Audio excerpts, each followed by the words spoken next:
Teaching Tax Flow podcast, where the goal is to empower and educate you to legally and ethically minimize taxes paid over your lifetime. Welcome back to the podcast. Today on episode 55, we're going to take a little time and talk about why taxes should not scare you as much as they may. So before we do that, jumping into today's show, let's take a quick moment and thank our sponsor. This podcast is sponsored by Reps Tracker. Are you a real estate investor who is bogged down with a huge tax burden? Real estate investing can open the door to powerful tax benefits. Reps Tracker can streamline the process of accelerating these tax benefits. To take advantage of a special TTF community discount, go to www.repstracker.com/affiliate/teachingtaxflow and use the code IFG. You can look in our show notes or email us at hello@teachingtaxflow.com.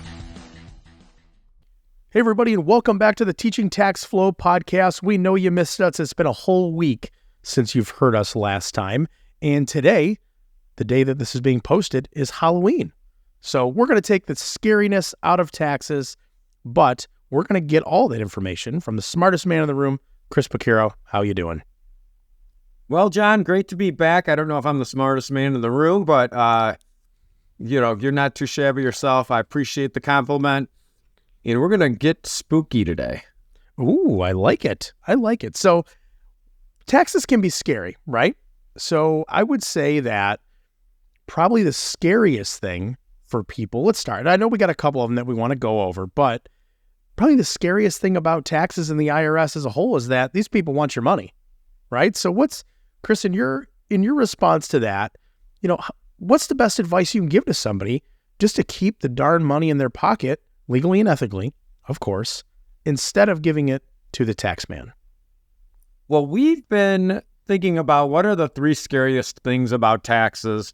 We have, we've been very fortunate to have the opportunity to not only talk to taxpayers all over the country, but also tax professionals. And we speak at a lot of events, and we attend events and educational opportunities and a lot of cool stuff. One of the dirty secrets about being a speaker or presenter that, actually, that's not a secret if I'm just saying it on our podcast, is that as the speaker or presenter, you learn a lot more from the students than they learn from you. And most importantly, they learn it from each other. So that really spawned this conversation. So the three things I think that people are most afraid of when it comes to taxes would be, one, the IRS. Okay? I mean, we're going to talk on a federal tax perspective here. So the IRS is one. Number two, how much tax will they owe or not owe in a given year?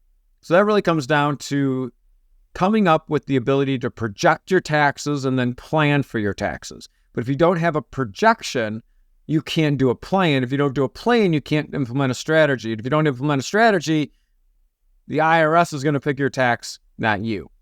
Then the third thing, we get a lot of questions about inheritance. What happens if I inherit money? Is that taxable to me? We could even sprinkle in a little gift issue. What happens if grandma gifts me $10,000? Do I have to pay tax on that? Those are the three main things that are a little scary about taxes. There are a lot of things, I guess, that are scary about taxes, but those are the main things. We should probably start by tackling the IRS first, right? Because the scary thing is the A word. Audit. Oh boy. Oh, there it is. Yeah. Okay. I was thinking of something else. I got to get my head out of the gutter. Something, but okay. The audit. Oh, nasty little audit. Word, John.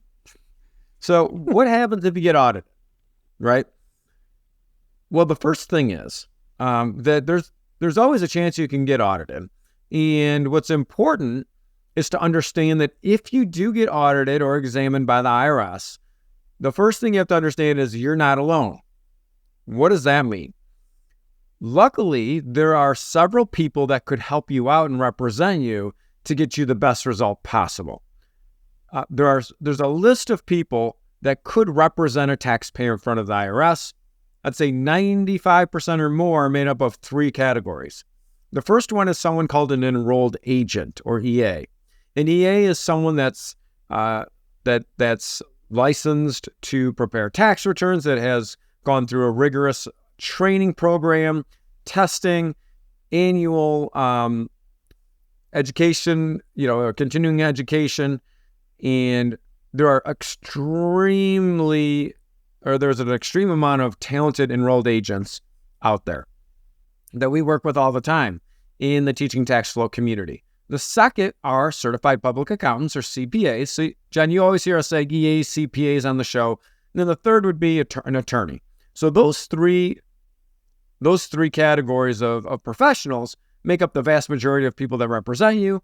The first step, if you do get an audit by the IRS, would be to talk to your tax professional. Hopefully your tax professional has one of those designations, and then have that person file a power of attorney on your behalf and communicate directly with the IRS. Now, most IRS audits or examinations, if we want to be nice, are now correspondence, meaning the IRS sends you a letter. They're not interested in meeting in person, and a lot of times they're examining one specific part of your tax return. Could be donations, it could be automobile expense, could be real estate professional status, so that the IRS doesn't want to comb through, in my opinion, all your paperwork. They're looking for certain things that might seem out of whack for your tax return, but that doesn't mean that they're not true. If you do we try to prepare tax returns in our private CPA practice as if they were going to get audited anyway. Now, that doesn't mean that we're not striving to get the best result possible legally and ethically. What that means is that we're going to prepare the tax return to get the best result possible for our clients, and I think almost all tax professionals do this within the rules, yet still explaining to clients that there are some things that there are judgment calls, and there's some things that sometimes could be deductible, could not be deductible, could be partially deductible, depending on their facts and circumstances. The IRS does not email you. They don't call you. They're typically not going to just randomly show up at your door without a lot of notice. And they're not going to text you a demand, most likely. Right? No, they will not. They will not do that. The best, and I know we've had our friend who's an amazing enrolled agent, Andrew Poulos, on a couple times to talk about IRS representation. I would say the IRS's biggest ally is fear. So that fear that you're going to get examined is their biggest ally. My personal opinion, and I've been very fortunate to teach for the National Association of Tax Professionals, the tax season updates this season, and we went through representation work. And in my personal opinion, and just talking to other practitioners, is that the IRS is going to focus their efforts on collecting penalties more than tax. So, for instance, John, if you own a business or a partnership and you didn't file, you filed your return late. Let's say you were 3 months late and you have 5 partners in the partnership. That would be about a $3,000 late filing penalty. The IRS, it's much easier for the IRS just to try to collect that penalty because they have evidence that you didn't file. Hopefully you're electronically filing. But let's say there's a reason you can't and you have to mail it in certified return receipt requested, instead of the IRS bickering over business use percentage of your cell phone bill. That's just a lot of, there's not enough, the juice isn't worth the squeeze, in other words. And you can tell by, with the kind of the 2 newer tax laws coming into play, the Secure 2.0 Act and the Inflation Reduction Act, that their penalties are out there for not reporting cryptocurrency transaction, not reporting foreign bank account and foreign assets. So those are the high enforcement areas. But understand, if you're listening to this, because now it sounds like we're trying to scare you, right? Hey, it's okay. We have clients that live on the border of Canada. They like to gamble in Canada. They go into Canada. They actually won some money in Canada. They pay Canadian tax. Actually, sometimes they have a cottage in Canada, especially where you're from in the Detroit area. A lot of people bought cottages in Canada many years ago. Owning a cottage in Canada doesn't mean you have to pay file a Canadian tax return. But what happens when you sell that cottage? Yeah, there's some Canadian tax to pay. You'd still report that sale here in the U.S. You take a tax credit for that on the U.S. side. My point is, don't not do things because you're worried about the tax reporting. A qualified tax professional can help you out with your foreign bank account reporting, foreign asset reporting, and so don't be afraid. Don't be afraid of them. Be not afraid, and that's where those enforcement areas, and we talked about this, I think in our mid-year checkup, about the IRS always issues their dirty dozen as far as enforcement areas, and what they're really looking for. Now, again, they're going to be looking for things other than that. There's a chance that you could get examined just by chance, but typically it's going to be something that is a high enforcement area for that year. The average taxpayer, your audit risk is extremely low. And it's not going to happen. Pretty much not going to happen. And one more thing to consider, you're not going to go from getting what we call a CP 2000 notice, meaning the IRS has something on file that you report, could have been an innocent omission. We're gonna talk about 1099-Ks and how those changes in a future podcast. I called it the Taylor Swift law. Of course, the Swifties out there get all excited about that. But my point is, John, I know you're a Swiftie. Of course. Yeah, of course. Yeah. So let's say you bought 4 Taylor Swift tickets when she came to Detroit, and you sold them to your friends. Maybe not even at a profit, but they Venmo'd you the money. Well, if you got Venmo'd more than a certain amount of money, $600, now you're getting a 1099 for that. Well, you're not in the business of selling tickets. It was a personal transaction. The point is, you might not report that in your tax returns because you didn't know that. Well, this year you have to report it. Doesn't mean you're going to pay tax on it. And a lot of times, most IRS communications, like I said, like the CP 2000 I just mentioned, can be resolved quickly without escalating through tax courts. And you're not going to go from getting an innocent IRS letter to someone seizing your home and putting tax lien on it. Right. So, which is an excellent segue into people being afraid of how much they actually owe in taxes. Oh, right. And there's been so many changes with the Tax Cuts and Jobs Act, and then with people getting the advanced child tax credit a couple of years ago during the pandemic. There's a lot of confusion on how to properly fill out a W-4 form, which is your tax withholding. If you're worried about how much you're going to owe, you could probably take about 1/20th of that time and put the pieces together to have a tax projection done. We are at the end of October. My advice is, if you're so concerned about this, which a lot of times there's valid reasons to, pretend October 31st was December 31st. Pretend the year end ended right now. Figure out where you're at on your with your tax situation. You have 2 months, and you know that we believe that your tax return is a verb, not a noun. It's something you should be thinking about all year round. But you have 2 months to basically plan now for the rest of the year, and then some of the strategies can overlap into next year. Don't be afraid of it. Just figure it out. And there's no 100% tax. I always crack up like, well, I got this bonus from work. 40% is going to taxes. Like, all right, well, you tell you what, you give it to me. I'll give 40% to taxes, and I'll keep the 60. Yeah, there you go. So really the kind of closing note on that one specifically is that you do have control of the relationship. It just takes some effort. You control your tax if you want. If you don't want to, the IRS is going to pick your tax. Awesome. That's up to you. And that's what I tell our private CPA firm clients. That's what we tell a lot of people that are just working with us on the tax planning piece, or people in our Defeating Taxes private Facebook group.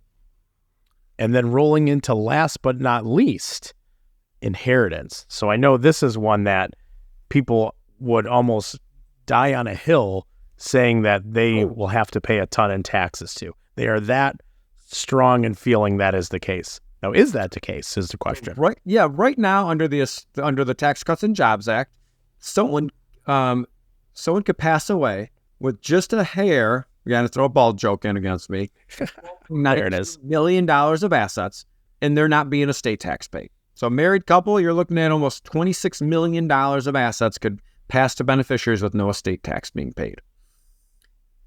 That being said, so it's very, very rare there's any type of estate tax paid in this environment.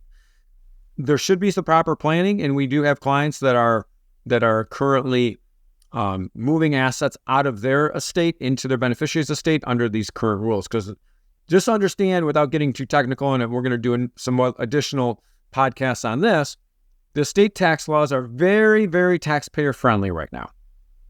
Now, just the fact that you inherit property typically doesn't trigger tax for over 99% of inheritances.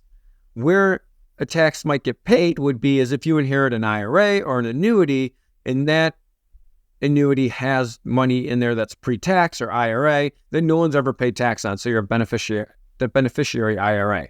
So what you need to be concerned about is when you take money out of an account that you inherited, that's where it could be taxable. Doesn't necessarily mean it is, but just simply getting those assets in your name is very, very rarely taxable. So rest easy on that. We had our episode on revocable trust. We're going to talk about gifting. There's as well, and in the future episodes. But just know that there's an annual gift tax exclusion as well for 2023. That's $17,000 per person. So again, gift tax and estate tax very rarely paid in this environment. Doesn't mean you shouldn't be thinking about it. My one word of advice is this: if you did inherit assets, especially if it's real estate or stocks, bonds, talk to your tax professional about a concept of step up in basis, meaning if grandma bought a share of stock of Coca-Cola for $5 and now it's worth $100 and you inherit it and you go sell it for $101, you're only paying tax on that $1. You get a step up to the fair market value and basis. Instead of where grandma sold it, should be paying tax on $96. But again, don't be fearful of inheriting assets. 99% of the time, there's no tax on the fact that you inherited them. At times, there could be a tax on you taking the money out of the asset. Let's talk to your tax professional. If you need any help, jump into the Defeating Taxes private Facebook group, and we will make sure you are in the right direction. So, yeah, let's go out and trick or treat happily now, and let's let the kids have some fun. John, in 2 days, guess what's going to happen? You're going to be at the store. If it's you, it's Home Depot. And you know what's going to be on? Holiday music. Oh man, don't remind me. That's what I'm afraid of. This podcast should have been things to be afraid of that's not tax related. But thanks, Chris, for running through those, man. Those three we see all the time, right? So people are afraid. Just kind of recap them just very briefly, those three things. Everybody seems to be terrified of an audit or an examination. Don't be. As we mentioned, it's not that bad. It happens. Not saying that you're not going to go to jail necessarily. They're not going to come take your car. They're not going to seize your bank accounts or levy your bank accounts. And then also just really, you do have control of the tax you pay, meaning you have control, believe it or not, of that relationship with the IRS by way of tax planning and strategy implementation. And also, as far as for that inheritance go, hopefully that time comes later in most cases, unless you really want it to come earlier. Then you got other problems of somebody you don't want around anymore, but you want the money. We're not here for that. We're not family law, family psychologists, whatever the best term is for that. So do not be afraid of being taxed to death, pun intended. That's my dad joke for Halloween. And again, we will see everybody again, same place, same time next week here on the Teaching Tax Flow podcast.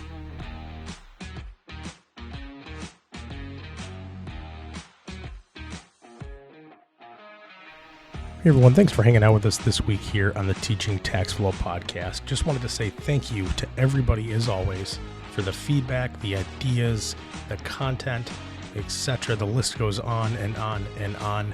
We absolutely love doing this podcast. As we always mention, we love hearing the success stories and just overall the confidence that we are helping to build within the U.S. taxpayer base. So that being said, as you always hear from us, feel free to hop on that Defeating Taxes private Facebook group with any questions, as well as feel free to email us at any time, hello@teachingtaxflow.com. And without further ado, happy Halloween. We'll see everybody next week here as always.